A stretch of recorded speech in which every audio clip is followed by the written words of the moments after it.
লাইফের সবচেয়ে চ্যালেঞ্জিং ব্যাপারটা কি জানেন? একটু একটু করে আপনি যে প্রতিদিন স্বপ্নটা বুনছেন সেই স্বপ্নটাকে ধরে রাখা। কখনো কখনো আপনার লাইফে এমন পরিস্থিতি আসবে তখন আপনার মনে হবে আর পারছি না, আর আশেপাশের মানুষ আপনাকে এমন ভাব বুঝাবে যে আপনি আসলেই পারবেন না। কিন্তু না, মানুষের কথায় তো থেমে থাকা যাবে না। সবকিছু মিলিয়ে জীবনটাকে নতুন করে অধ্যায় শুরু করতে হবে। তো আসসালামু আলাইকুম, আমি মুসাদ্দিকা। আলহামদুলিল্লাহ আমি ভালো আছি। আশা করি আপনারা সবাই অনেক ভালো আছেন। তো আজকে একটু মেঘলা মেঘলা ওয়েদার ছিল, তো আম্মু ঘুম থেকে ওঠার পরই বলছিল যে আজকে খিচুড়ি রান্না করব, আর সাথে মুরগির ভুনা করবে, আর হচ্ছে ভর্তা। আসলে খিচুড়ির কথা বললে তো ভর্তা ছাড়া জমেই না, ভর্তা ছাড়া তো চলবেই না। তো ভিডিওর শুরুতে আপনারা দেখলেন যে আজকে কি পরিমাণ ঝুম বৃষ্টি হয়েছে যে বলার বাহিরে। আমাদের আশেপাশে তো একদম বন্যা হয়ে গিয়েছে। আমরা এখন গৃহবন্দী হয়ে গেছি, কোথায় যে যাব সেই পরিস্থিতিও নাই। হয়তো বা রাত হতে হতে পানিটা একটু কমবে। তো দেখেন, আপনাদের সাথে কথা বলতে বলতে আমার এখানে মুরগি রান্না হয়ে গিয়েছে, আর এখানে ভুনা খিচুড়িটাও হয়ে গিয়েছে। তো ভর্তার জন্য আম্মু সবকিছু রেডি করে নিয়েছে। তো এখন ভর্তাটা বেটে নিচ্ছে। তো বলতে পারেন কি ভর্তা বানাচ্ছে। তো আজকে বানাচ্ছে যে কালো জিরার ভর্তা বানাবে,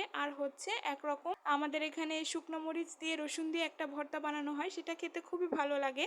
একদিন আপনাদেরকে অবশ্যই রেসিপিটা দিব। তো এখানে আম্মু বাইরের কাজ করছিল, আর ঘরে কিছু কাপড় ঝুলানো ছিল, তো ওই কাপড়গুলোকেও আমি নামিয়ে একদম ভাঁজ করে নিচ্ছিলাম। বৃষ্টির দিনে এই একটাই সমস্যা, ঘরবাড়ি কেমন যেন স্যাঁতস্যাঁতে হয়ে থাকে, এটাই আমার কাছে ভালো লাগে না। তো দেখেন, জামা কাপড়গুলো ভাঁজ করে এখন জায়গা মতো গুছিয়ে রেখে দিয়েছি। তো কিছু প্লেট বাসন ছিল যেগুলো আমরা সকালে নাস্তা খেয়েছি, তো ওগুলো আমি এখন সিঙ্কের মধ্যে নিয়ে আসছি ধুয়ে নেওয়ার জন্য। তো ধুয়েতে একদম একবারে গোসল করে নিব। তো আজকে বৃষ্টি পেয়ে বৃষ্টির পানিতে একটু গোসল করেছি। তো দেখেন, দুপুরে খাবারের সময় হয়ে গিয়েছে। তো মা মেয়ে দুইজনে মিলে খাবার নিয়ে বসে গিয়েছি। তো আজকে খাবারের ছিল ভুনা খিচুড়ি, আর সাথে ছিল 2 রকমের ভর্তা। একটা হচ্ছে কালিজিরার ভর্তা, আর একটা হচ্ছে শুকনা মরিচ রসুনের ভর্তা। তো অনেক মজা করে মেখে মেখে একদম খেয়ে নিয়েছি। আসলে ভর্তা হলে তো বাঙালিদের আসলে বলা হয় মাছে ভাতে বাঙালি, কিন্তু না, আসলে আমরা বাঙালিরা হচ্ছে ভর্তা ভাতে বাঙালি। ভর্তা ছাড়া আমরা বাঁচি না। তো ওটা দিয়ে খাবার শেষ করে এখন একটু মুরগিও নিয়ে নিয়েছি। তো খাবার দাবার শেষ করে অনেকক্ষণ ঘুমিয়েছি, যেহেতু ঠান্ডা ঠান্ডা ওয়েদারে ঘুম ভালো আসে। তো ঘুম টুম দিয়ে উঠে এখন বিকাল হয়ে গিয়েছে। তো নিচটা একটু ঝাড়ু দিয়ে নিয়েছি, আর একটু ময়লা ছিল নিচে, তো এই জন্য ঝাড়ু দিয়ে নিয়েছি। আম্মু শাক এনেছিল, তো ওগুলো কোটা বাছা করে একদম নিচ ময়লা হয়েছিল, ভালোভাবে ঝাড়ু টাড়ু দিয়ে এখন বিকালবেলা ফ্রেশ হয়ে নিব। মুখ হাত ধুয়ে ভালো করে ফ্রেশ হয়ে একটু মোবাইল দেখবো।